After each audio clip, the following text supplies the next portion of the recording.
नमस्ते दोस्तों, मेरे चैनल में आप सबका स्वागत है। आज मैं गाय माता की कथा सुना रही हूँ। गाय माता एक इंसानी बच्ची को जन्म देती है। कथा बहुत ही सुंदर है दीदी, शुरू से अंत तक जरूर सुनिएगा। अच्छा लगेगा तो लाइक करिएगा, शेयर करिएगा और चैनल पर पहली बार सुन रहे हैं तो चैनल को सब्सक्राइब करिएगा।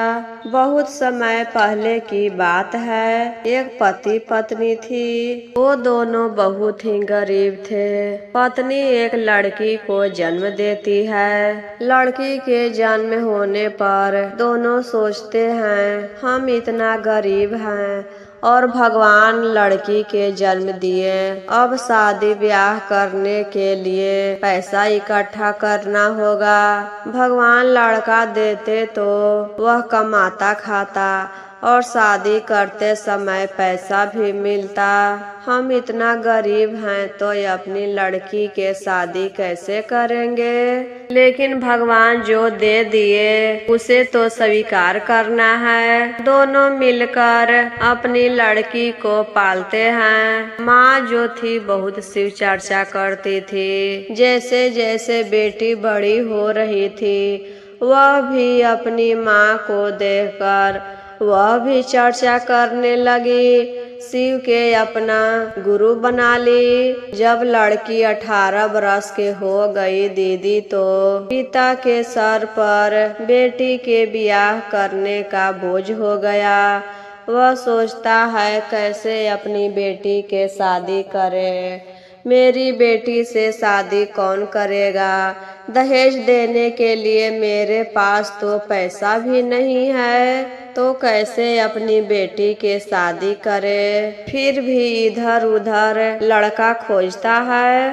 तब एक गांव में एक बहुत ही शराबी लड़का मिला। वह भी बहुत ही गरीब था। जो कमाता था सबके शराब पी जाता था और उसकी एक माँ थी। उसी के घर जाकर कहते हैं आप अपने बेटे के शादी करिएगा, मेरे घर पर एक लड़की है। माँ सोचती है चलो इससे अच्छा और कहाँ लड़की मिलेगी। मेरा बेटा तो इतना शराबी है तो इसको कहाँ से दहेज मिलेगा?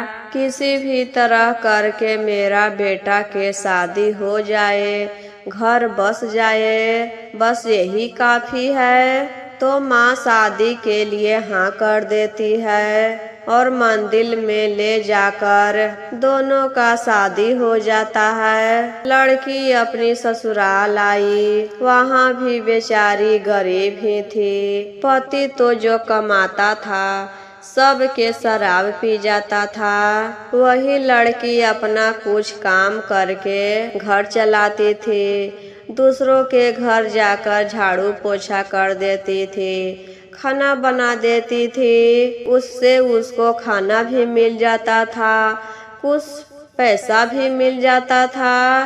तब वही कमाकर घर चलाने लगी और ऊपर से पति भी पैसा मांगता था शराब पीने के लिए। नहीं देती थी तो मारने भी लगता था। जब काम पर जाती थी तो रास्ते में चर्चा होता था, वहाँ भी बैठकर आधा घंटा चर्चा कर लेती थी। घर पर भी शिव गुरु के नाम लेती रहती थी, नमः शिवाय करती रहती थी। जब सास देखती थी तो बहुत बोलती थी, पता नहीं अपने आप क्या बोलती है। उसका पति बहुत शराब पीता था, इतना शराब पीता था कि शराब पीने के चलते उसका मौत हो जाता है। मौत होने के बाद सास अपनी बहू को घर से निकाल देती है कि तुम ही मेरा बेटा को खा गई, तुम डायन सीखी है। अपने अपने बोलती रहती थी, डायन है, कुलछनी है, मेरा घर के नाश कर दी, तो तुम मेरे घर से निकल जाओ। अब तो बेचारी जाती तो कहाँ जाती, करती तो क्या करती। रोते हुए ऐसी सड़क पर चल रही थी, तब उसको एक मंदिर दिखाई देता है। वही मंदिर में जाकर बैठ जाती है आराम करने के लिए। मंदिर के जो पुजारी थे, वही पुजारी भगवान पर चढ़ाया हुआ प्रसाद फल लाकर देते हैं। लो बेटी खा लो, तुम बहुत दुखियारी लग रही हो, भगवान पर भरोसा रखो, वह सब ठीक कर देंगे। भगवान किसी के साथ भी गलत नहीं करते हैं, वह जो करते हैं सोच समझ कर करते हैं। तुम्हारे लिए भी कुछ सोचकर रखे होंगे, इसी चलते भगवान पर भरोसा रखो, सब ठीक हो जाएगा। वहीं मंदिर के पास घास फूस से अपना एक झोपड़ी बना लेती है। वही झोपड़ी में रहने लगती है। उसको तो कमाने का आदत था, ससुराल में भी रहती थी तो कमाकर ही खाती थी, कभी भी पति का सुख नहीं जानी, तो उसको तो कोई फर्क नहीं पड़ रहा था। कुछ कुछ अपना काम करके अपना पेट पाल रही थी।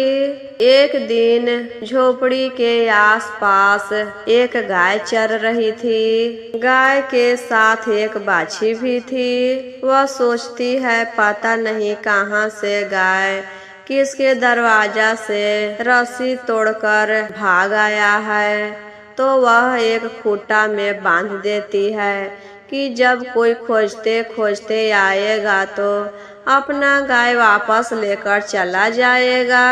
गाय दूध भी देती थी। एक दो दिन जब बीत गया, कोई नहीं आया, वह अपना गाय चराती थी, दूध निकालती थी और गाय बहुत दूध करती थी। 5-6 किलो दूध करती थी दीदी। वही दूध बेचकर अपना गुजारा करने लगी। अब दूसरों के घर काम करने नहीं जाती थी, अपनी गाय के सेवा करती थी और उसी से उसका घर चलने लगा। जब दूसरी बार गाय गर्भवती हुई तो 9 महीने के बाद गाय का प्रसव शुरू हो गया।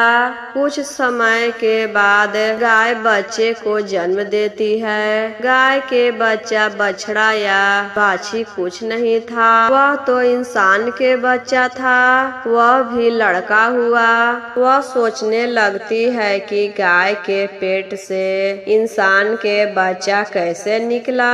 वह भी बहुत हैरान थी। यह बात सुनकर बहुत दूर दूर से लोग देखने आने लगे। वही गाय के दूध बच्चे को पिलाती थी और बच्चे को पालने लगी कि चलो भगवान मेरे लिए एक लड़का भेजे हैं बुढ़ापा में सेवा करने के लिए। पुजारी जी सही बोल रहे थे, भगवान जो करते हैं सोच समझ कर करते हैं, जो करते हैं अच्छे के लिए करते हैं। लड़का को पाकर बहुत ही खुश थी। वह लड़के को पालने लगी। धीरे धीरे लड़का बड़ा हुआ। बड़ा होने पर स्कूल जाने लगा। शादी के योग हो गया। जब 18-20 साल का उम्र हुआ तो अपने बेटा के शादी कर देती है। घर में बहू आई। बहू बहुत ही बदमाश थी। अपनी सास को बहुत बोलती थी। सास गाय से बहुत प्यार करती थी। उसी में रात दिन लगी रहती थी सेवा करने में। एक दिन अपने पति से कहती है, इस गाय को बेच दीजिए। पति कहता है, तुमको गाय से क्या करना है, वह तो माँ सेवा करती है और घर में गाय है तो हम सब दूध भी खाते हैं। पत्नी कहती है, नहीं गाय को बेच दीजिए।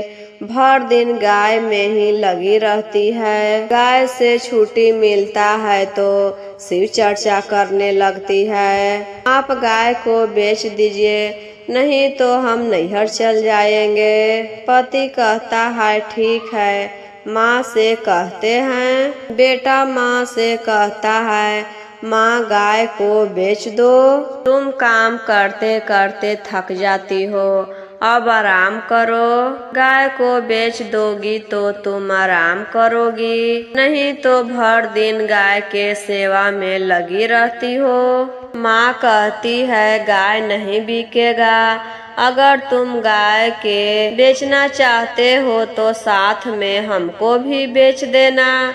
जहाँ गाय माता जाएंगे वहाँ हम भी जाएंगे। बेटा कहता है ऐसा क्या है गाय में कि तुम गाय को नहीं बेचना चाहती हो, और गाय को बेचोगी तो तुम भी चली जाओगी। ऐसा क्या है गाय में? लेकिन माँ कुछ नहीं बताती है, बस खाली कहती है कि गाय को बेचना तो हमको भी बेच देना। तभी वहाँ उसकी दादी चली आती है और कहती है बेटा हम तुमको बताते हैं गाय में ऐसा क्या है जो तुम्हारी माँ कहती है कि गाय बेचना तो हमको बेच देना।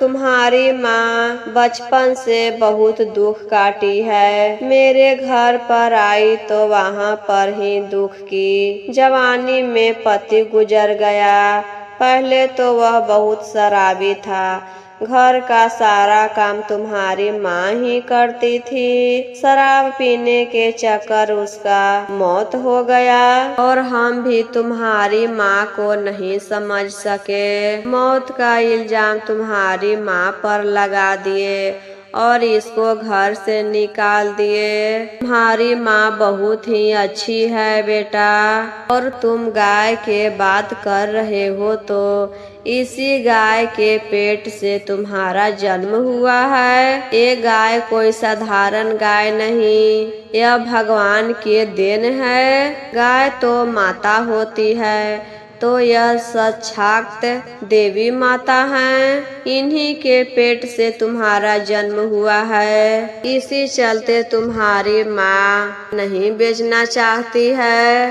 तब बेटा माँ से माफी मांगने लगता है, माँ हमें माफ कर दो, हम यह सब बात नहीं जान रहे थे, तुम तो भर जिंदगी दुख काटी हो, लेकिन आज से तुम्हारा सुख के दिन शुरू हुआ है। आज से तुमको कोई दुख तकलीफ नहीं होगा। बहू भी माफी मांगने लगती है, हमसे गलती हो गया माँ जी, हमें माफ कर दीजिए, हम अनजाने में यह सब कह रहे थे। और सास भी माफी मांगती है, हमें माफ कर दो बहू, हम तुमको अपने घर से निकाल दिए। तुम तो कितना अच्छी थी, घर का काम करती थी, घर चलाती थी, मेरी सेवा भी करती थी, और हम तुमको समझ ना सके, हमें माफ कर दो। सब के वह माफ कर देती है और सब लोग मिलकर एक साथ रहने लगते हैं दीदी, और उस दिन से उसका जीवन सुखी सुखी बीतने लगता है। यह कथा आपको कैसा लगा कमेंट बॉक्स में जरूर बताएं। ऐसे ही और कथा सुनने के लिए मेरे चैनल पर पहली बार देख रहे हैं तो चैनल को सब्सक्राइब करिएगा, लाइक करिएगा, शेयर करिएगा, और कमेंट बॉक्स में हर हर महादेव जरूर लिखिएगा। तो एक बार प्रेम से बोलिए हर हर महादेव।